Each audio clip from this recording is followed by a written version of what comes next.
It's an honor and a privilege to introduce my very, very good friend and Christian brother, Bryan Kelley. You're the man. Golly, bro. Thank you. I love you, bro. I love you too. Wow, I didn't know I was going to start out teary-eyed. God, it's an honor to be here today. And I know everybody gets up here and says that, but I really mean it. I mean, I came to this Toolbox, I don't know, a year and a half, maybe 2 years ago for the first time.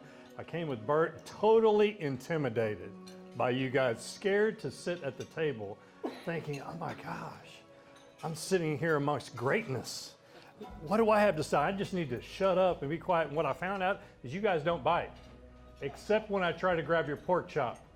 And I learned not to do that. But you know, it reminded me of a scripture. Do you see a man skillful in his work? He will stand before kings and not before obscure men. Today I stand before kings. And I know that you guys are difference makers. You're world changers, you're disruptors. And it is an honor to be in your midst. Now, I'll tell you, a year and a half ago, when I started coming to Toolbox and getting inspired by it, never once in my wildest dreams did I ever think I would be attending one day up here from the lectern and speaking to the microphone. So it is an honor to be here. Thank you. I want to share a little bit about my story, which is not really my story, it's God's story. And he constantly amazes me in how he works in my life and the lives all around me. And so I want to start out and ask you if any of you have ever heard these words or phrases. Man up. Be a man. How about this one? Man the F up. Don't be a broad. You're acting like a girl. Real men don't cry. I've heard all of those in my life. Usually from people that I'm looking to for guidance, or my peers or my friend groups. I mean, as men, we are outrageously hard on each other in our banter at times, not always edifying and lifting up. I heard all those things from the people around me, and it's quite frankly, it's discouraging, right? And sometimes we internalize those things. And it made me think, you know, what is it? What is a man? What's it mean to be a man? Is it simply because we have a penis? We're sperm producers? Or in today's time, does it mean I made the choice to be a man? Yeah. Right? Does it mean that I've got more muscle mass? That I'm stronger, that I can lift up more, that I can fight, that I can go to war, that I can kill?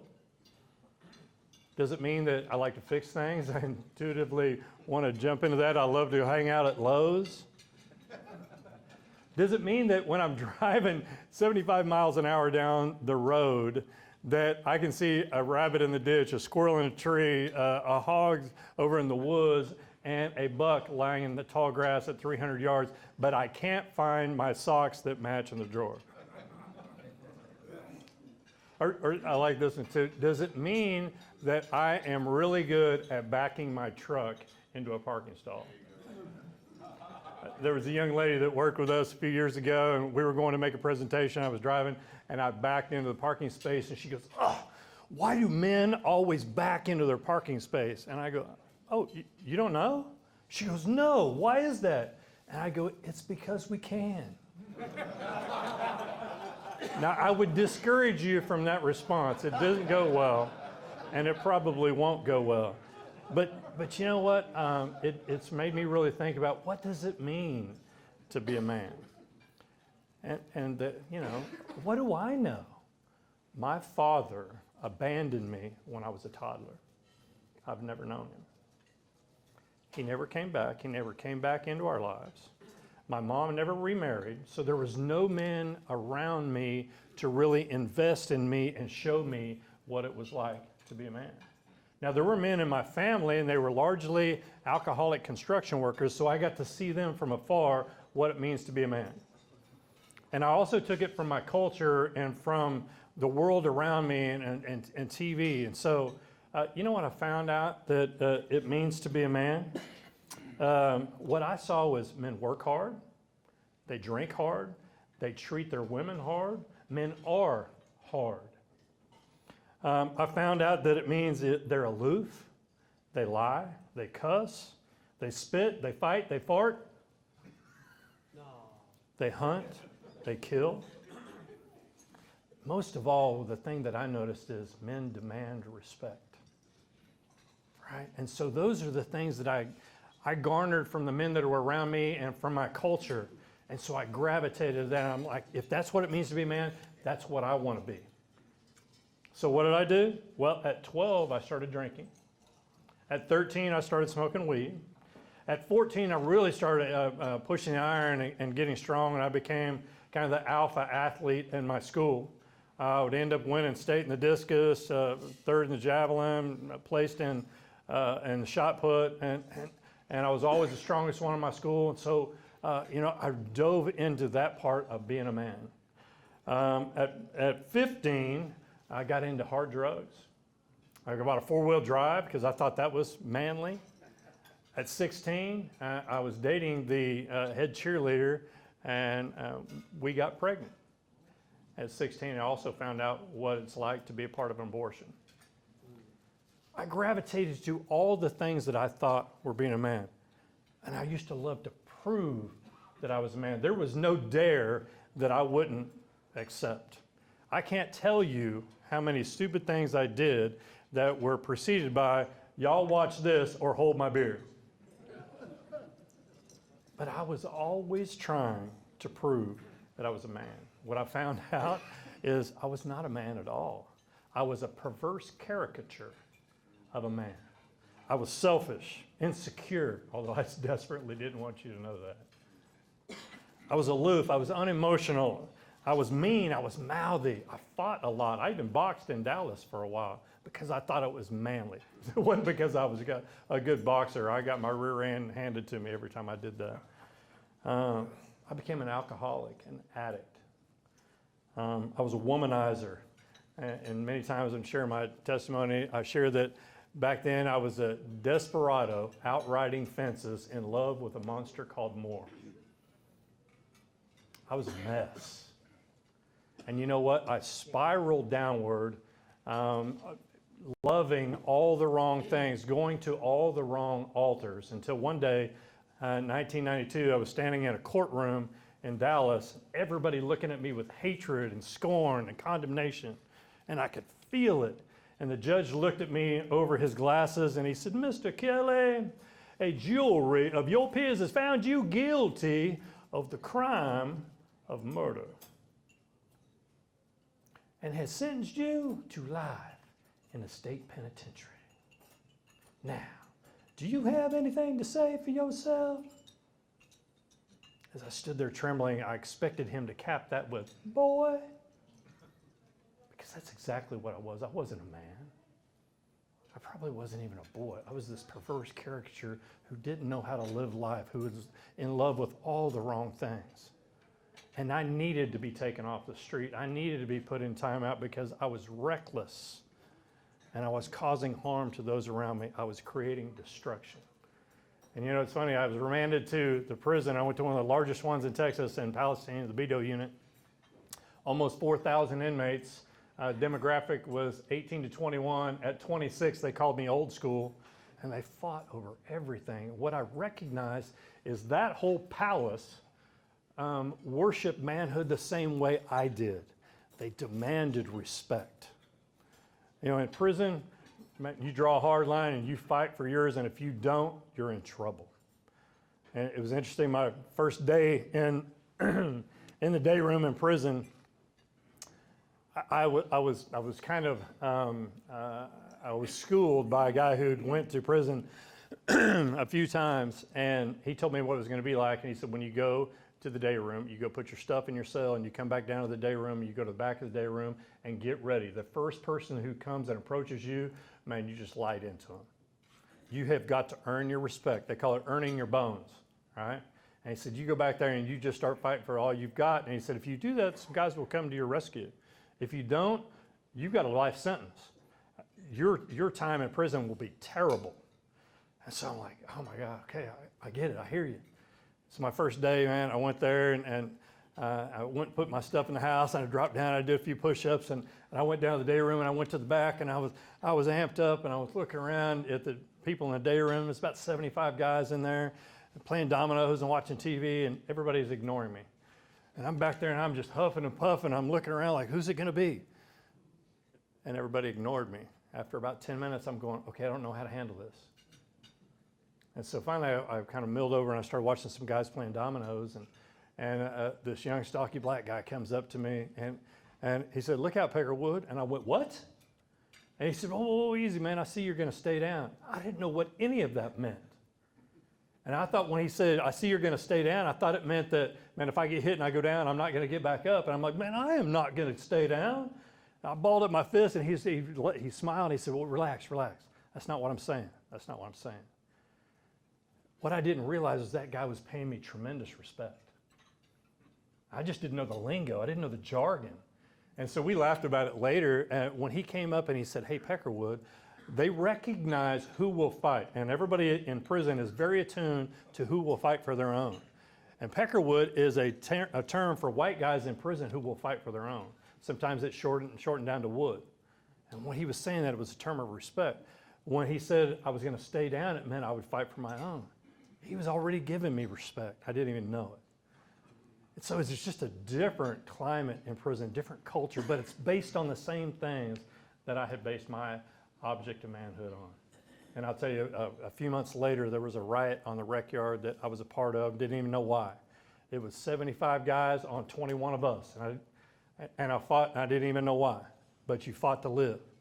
After that, we all got put on lockdown for about 30 days, and 3 or 4 days into it, I was standing at the front of my cell. It was twilight, and you could hear kind of the collaborative din up and down in prison as everybody's talking in their cells, either to their cellie or to somebody up and down the run.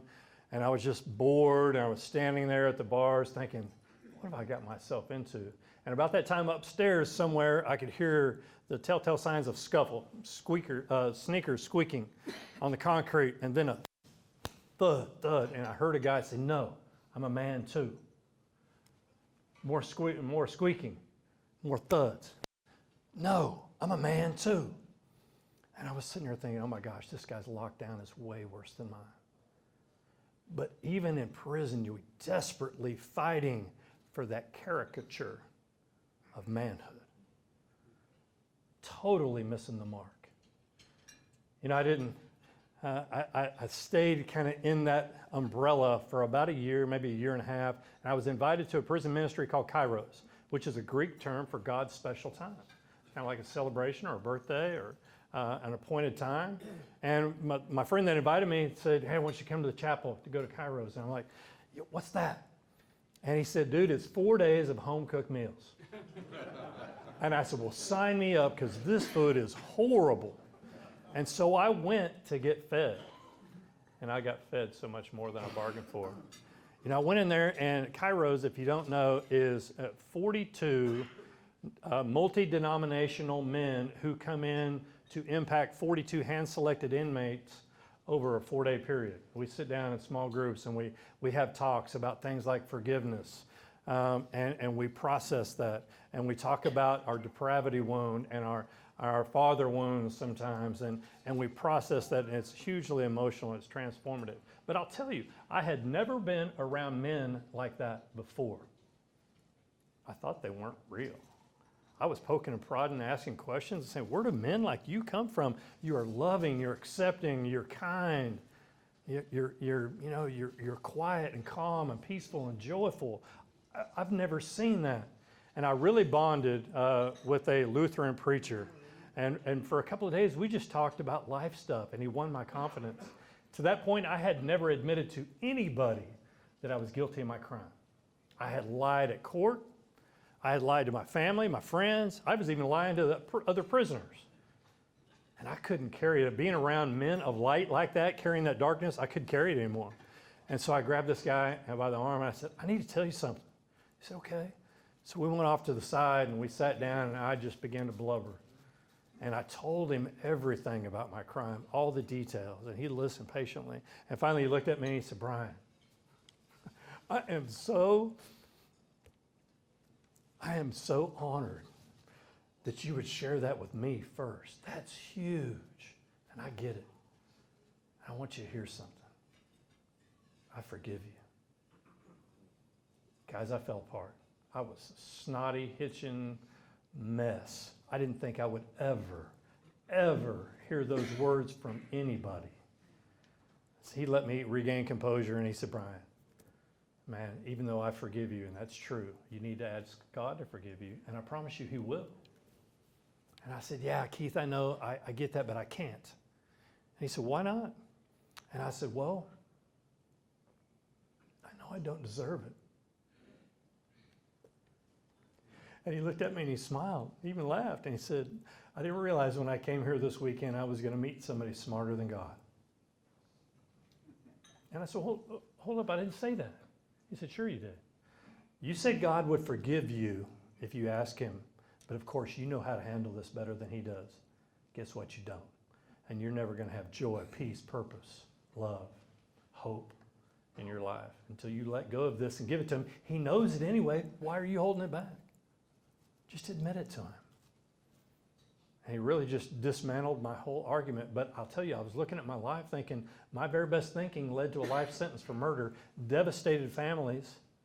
What the heck do I know about living? What do I know about being a man? Nothing. Zero. So I was willing to turn that over. So we got down on my knees that day, May 28th, 1994. And I handed it over. I gave God my broken pieces. I said, I'm sorry. I'm sorry I've made such a shamble of things. And it's amazing what God can do with broken pieces. He'll make a masterpiece. And so, it didn't get me out of the consequences of my crime. I would still end up doing over 20 years after that. But things changed. And it's amazing when the student's ready how the teacher appears, and a man would disciple me for 10 years. And we would every day go over doctrine and theology and application of the fundamental truths in the Bible and how we were applying those in our life or failing to apply those in our lives. At first I had been resurrected. I'd been called out of the tomb like Lazarus, but I was still wearing grave clothes, right? And he showed me how to take off the grave clothes. And so I went, even in prison, from being a failure to success. There was a lot of things I started doing in prison. I got a degree. I got a bachelor's in psychology. I was going to recovery. I was involved in the church. I started discipling other men, sponsoring other men in recovery. I started giving back. I started realizing that it's not about me. It never has been. It's about how I can help others. I started recognizing the purpose that God equipped me for. And so I dove into that. And then somewhere along the way, a definition of manhood was given to me that I latch onto. And there are 4 aspects of that. A real man will reject passivity, accept responsibility, lead courageously, and expect God's rewards.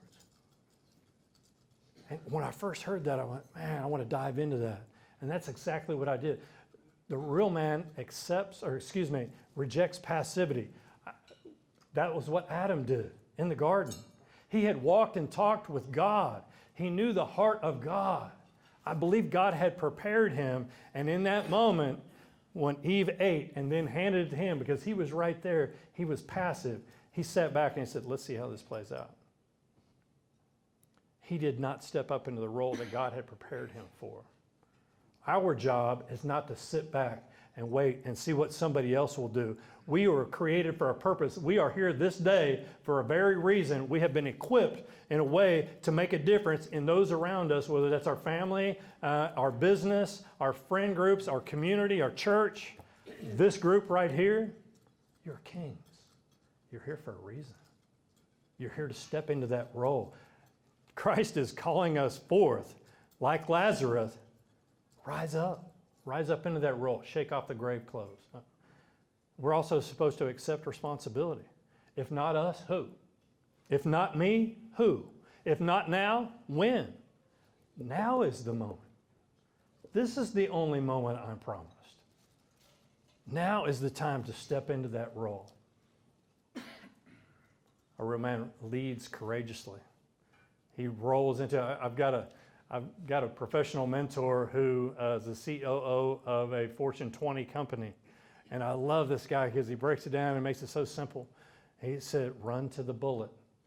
The obstacle is the way. Lean into that. Lean into it.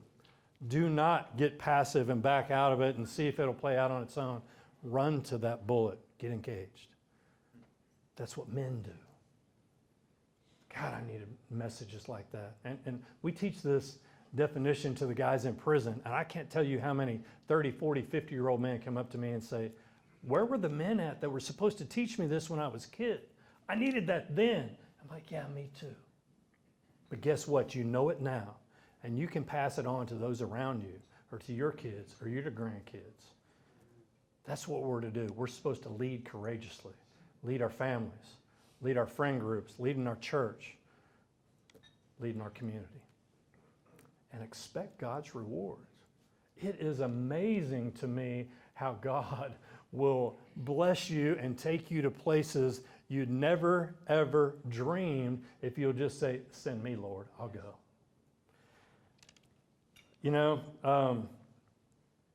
eye has not seen nor ear heard, neither have entered into the heart of man the things which God has prepared for those who love him. Look at me. Seriously. Some years ago, I was languishing in prison, trying to hustle together a few guys to put some soups and chilies and chips together to make a spread and eat together and talk about nonsense in prison.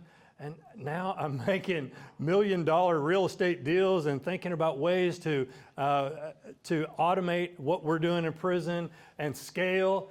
It is amazing the opportunities that God has created because I've been diligent and faithful in small things. I've been invited to the White House twice. Interestingly enough, the Secret Service won't let me in. I actually flew to D.C. one time and stayed at a hotel about a block away from the White House and found out the night before they wouldn't let me in. But I get called all over the country to go speak about things. I've been on the radio. I spoke with a corporation the other day. I spoke to their leadership team just about transformation and rising up. You know, before prison, I couldn't tip a bartender enough to listen to me. It's amazing what God will do. I was on the way to prison, this a year and a half ago to go see the guys and have an event, and a state representative called me and wanted to pick my brain about something. And so I walked into prison and I immediately started telling the guys, you guys won't believe this.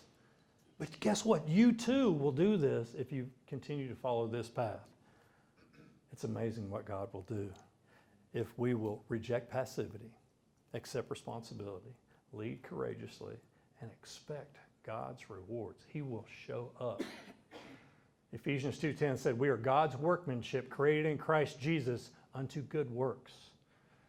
The word for workmanship is poema in the Greek, from which we get the word poem. It's sometimes rendered masterpiece. He takes broken pieces and makes masterpieces. He's creating a poem, a love letter in you, in your life, to be read to the world, to tell of the goodness of God. What's that letter reading like right now?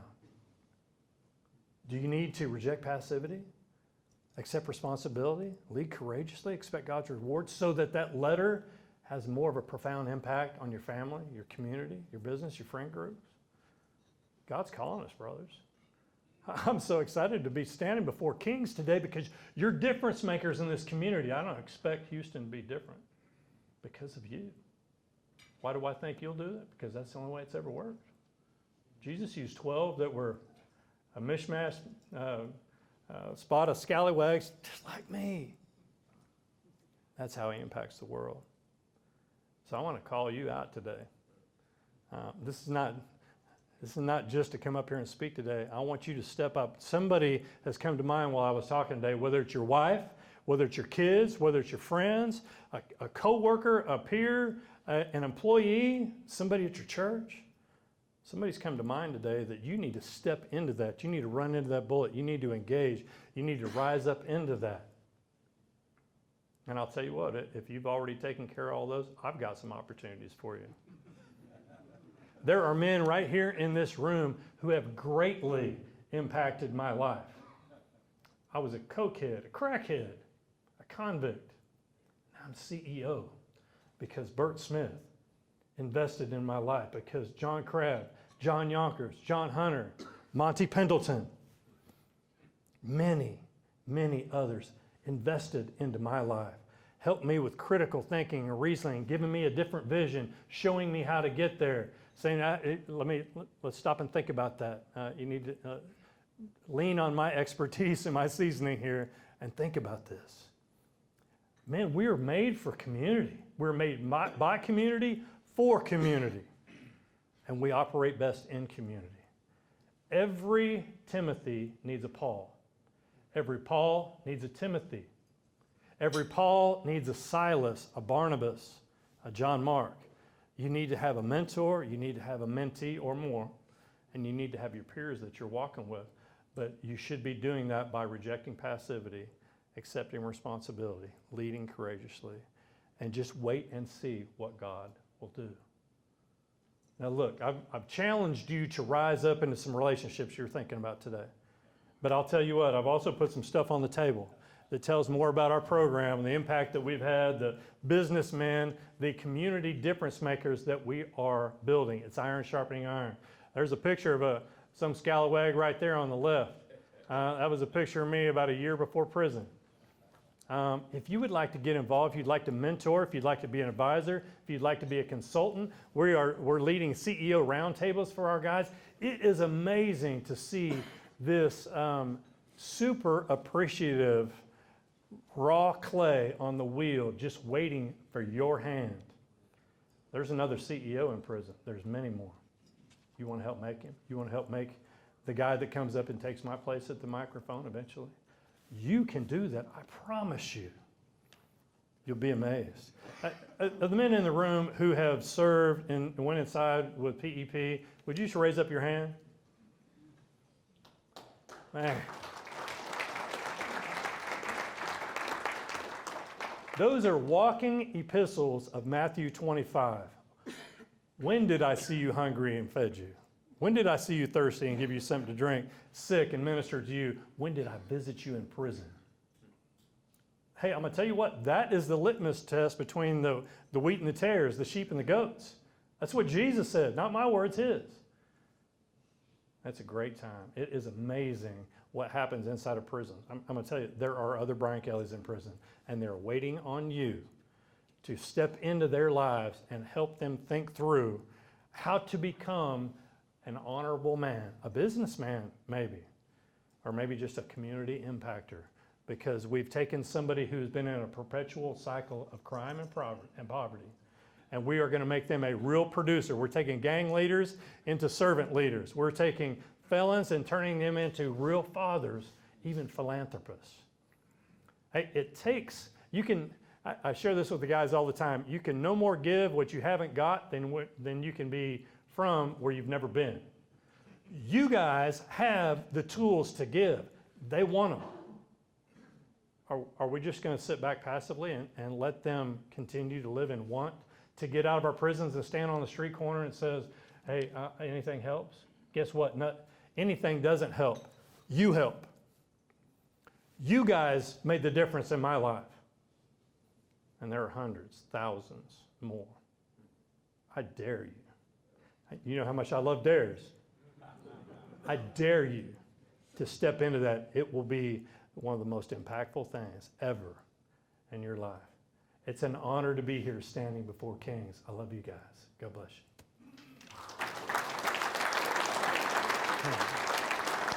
Love you, brother. Wow. Before Bryan goes anywhere, I'm going to give you a chance for a few questions, but a couple things I want you to know before we move on to questions. Number one, you guys will get a follow-up email later today, and Bryan, we'll put a link to the different opportunities you have here in that email. So that one of the sort of the values of Toolbox is the developmental importance of next steps. So we don't want you to be all spun up today without anywhere to go. So be looking for that. and chances to connect into that, all right? Second is that definition of manhood, reject passivity, accept responsibility, lead courageously, and work for the greater reward, God's reward. I think it comes originally from a study called The Quest for Authentic Manhood. So in that follow-up email, there'll also be a link today where you can get engaged in a study like that to begin to pursue this, to flesh that out in your lives. If you're sitting there going, yeah, I need that, okay? So, thank you. How about a few questions for Bryan before we get, yeah, right here, Don.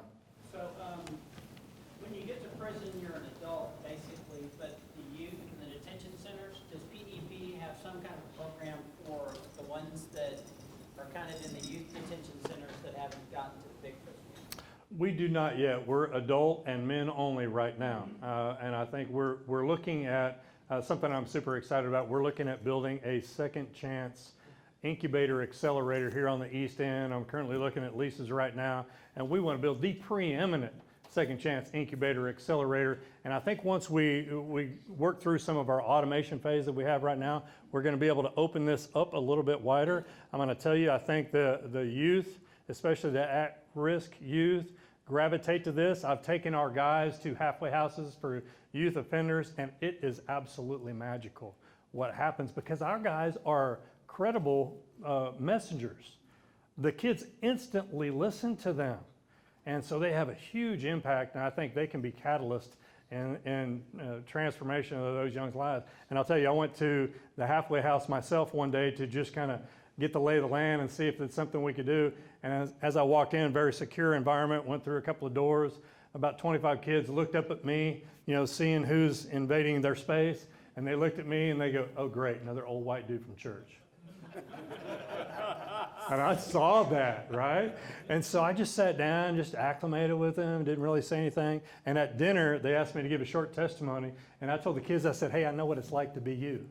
And they went, "Yeah, whatever." And I said, "No, really, I just got out of prison."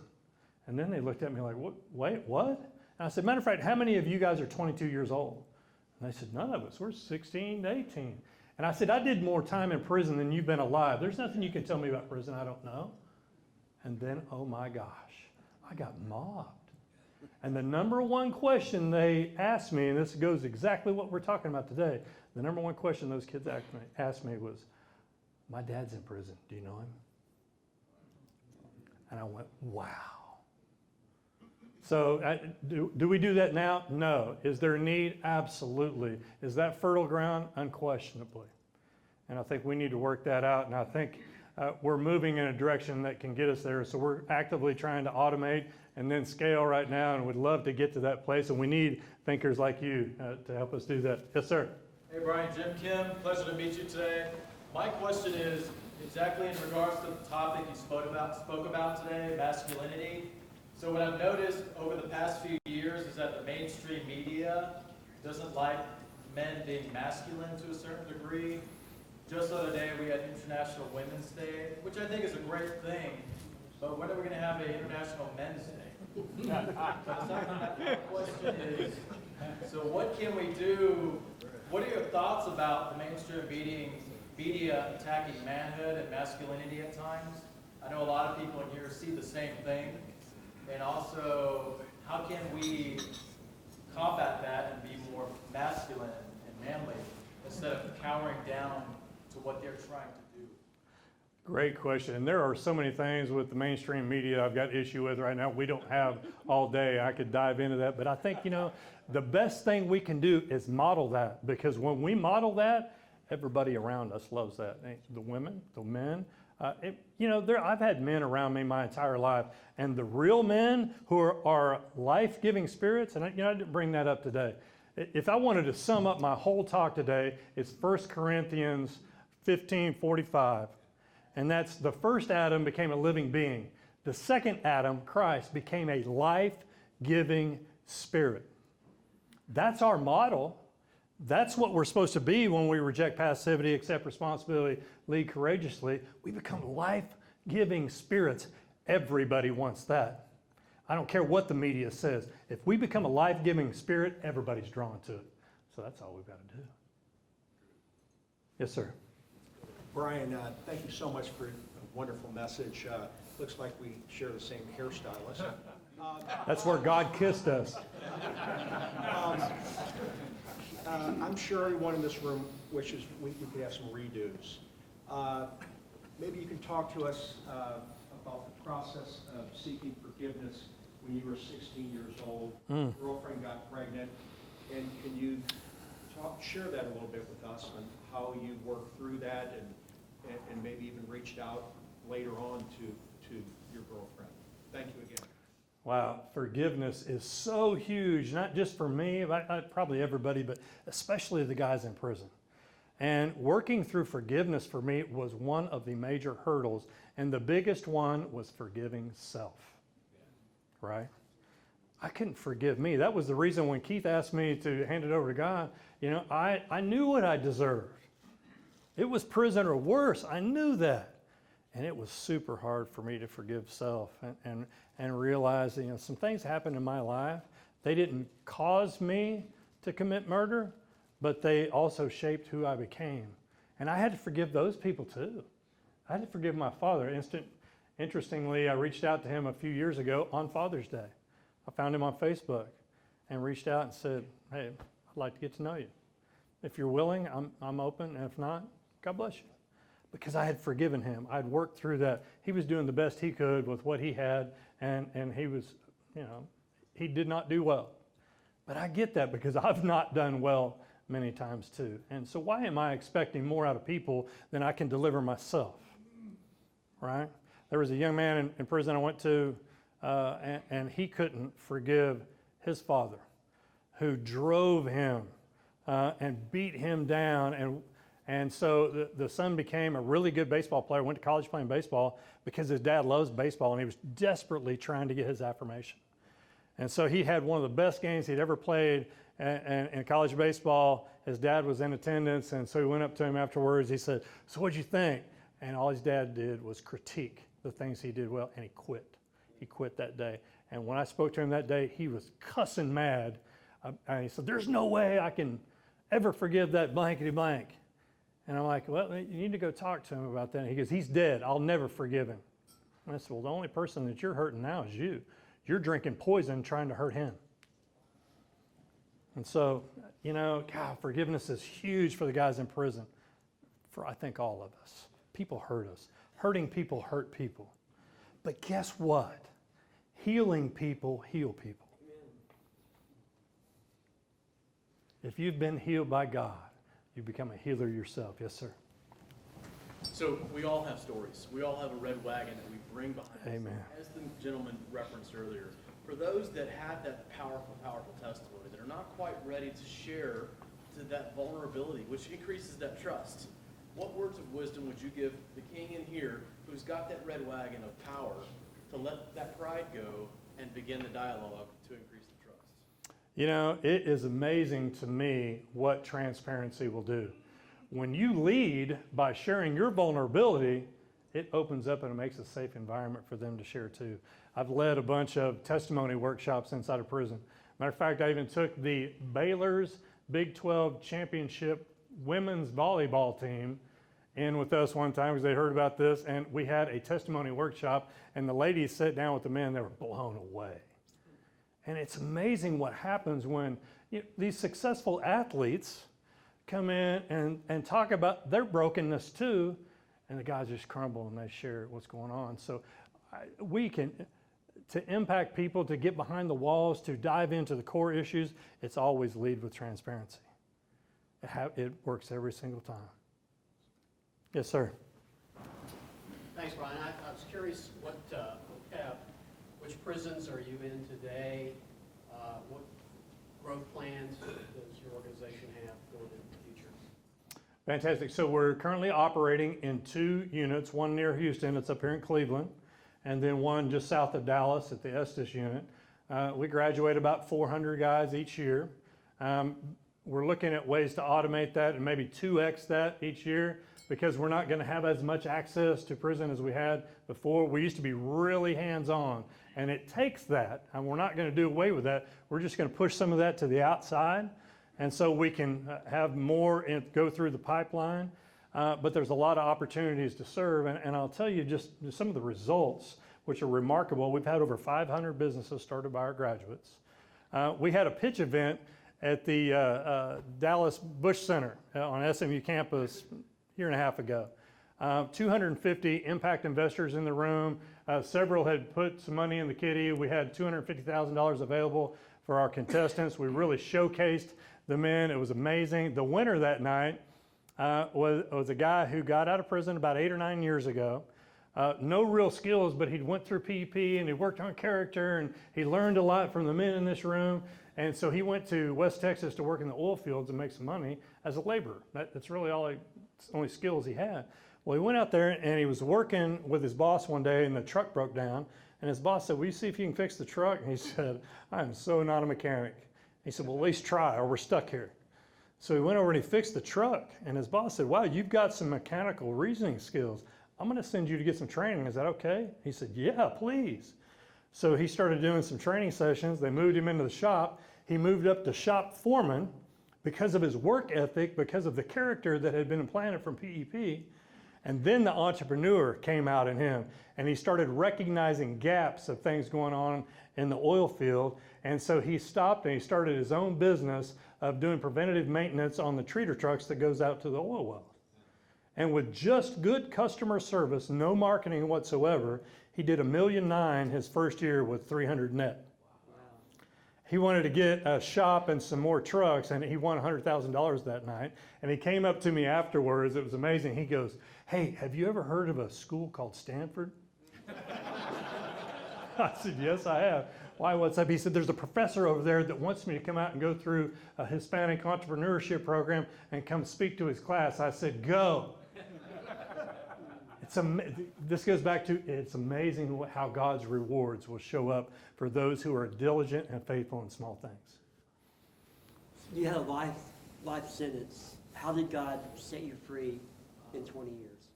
Yeah, it's amazing. There's two different types of life sentences, basically. There's life with parole and life without parole. I had life with parole, which is the only one that was available at that time. And it was interesting quirk on mine. I became parole eligible pretty quickly. In 6 years, on a life sentence for murder, I became parole eligible. But I started a series of denials. We call them set-offs. Matter of fact, I was denied 12 times. And when it devastated my mom every time. I'm her only child in prison. She takes responsibility and the guilt for that. But at my 13th time up for parole, I was out west of San Antonio, and I got to meet a voting member. And he was basically telling me I made parole. He was telling me what it was going to be like when I got out. And I'm going, wow, I'm getting out. And so at the end, he said, any questions? I said, yeah, sir, I've got one. He said, what is it? And I said, will you give me parole next year? He said, excuse me, are you asking me to stay in prison for another year? Having done 20? Boom. Yes, sir. And he said, why? Why would you do that? And I said, I want to go through the prison entrepreneurship program and develop a business plan that I've got. But what I didn't tell him, what the real truth of the matter was, is I had been introduced to PEP before and I knew what I was getting. I knew I was getting access to all these men in the room. I knew I was getting a network of difference makers who would care about me and help me that you don't get when you're coming out of graduate school. It was an investment in my future to do another year in prison and go through PEP, and I did that willingly, and I've never, ever regretted that decision. It's why I'm here today. Yes, sir, one more. Thank you, Bryan. This goes, I want an advice, but goes outside of mentoring, more from your personal experience. What advice would you give somebody who feels stalled, boxed, who is seeing everything out there, all the opportunities, but feels that he's really boxed and can't go past his mindset or something? What advice from your personal experience of being in prison, pretty much? You know, that's a great advice. A lot of our guys in prison are creative and they've got great skills and they're certainly willing and appreciative, and they don't know where to go. They don't know how their skills fits in the working world. They've usually been drug dealers or something, and so they don't even know what opportunities there are out there. So we tell them is start doing what you can now, right? And show your worth there, learn something, you can always jump to the next thing. 2 nights ago, I took some of our guys in Dallas out to get a slab of cow, feed them a steak, and just talk to them. One guy has been out a year and a half. His first job was at Benihana. He learned how to be a hibachi chef. He was awesome. And he's got a great personality. He's a huge, hulking guy, right? And so he learned how to do that, and then he switched over to selling phone service. And he was great at that, and they moved him quickly up to in management, and now he's trying to get into real estate. And everything he does, he's learned, I can learn this, and I can use this, and it's an arrow in my quiver. And so who knows what's coming for him, right? But he's taking this and doing things really well because he's being faithful in whatever God puts before him. And so, sometimes you don't have to figure out what you want to be at the pinnacle. You've just got to start going up the path, up the mountain. You know what I mean? Matter of fact, I asked him, great looking guy, handsome, buff, looks like a bodybuilder, he's doing well, out a year and a half. I said, hey, you got a girlfriend? And he said, nope. And I'm like, how do you not have a girlfriend? He goes, Bryan, I don't want a girlfriend. I want a wife. He said, right now, I don't feel like I can support and nurture and care for and provide for a wife. I don't want a girlfriend. I want a wife. Until I'm ready to get a wife, I'm working on me. And I'm like, golly, great answers. You got to work on the small things before you get to the big things. How about another big hand?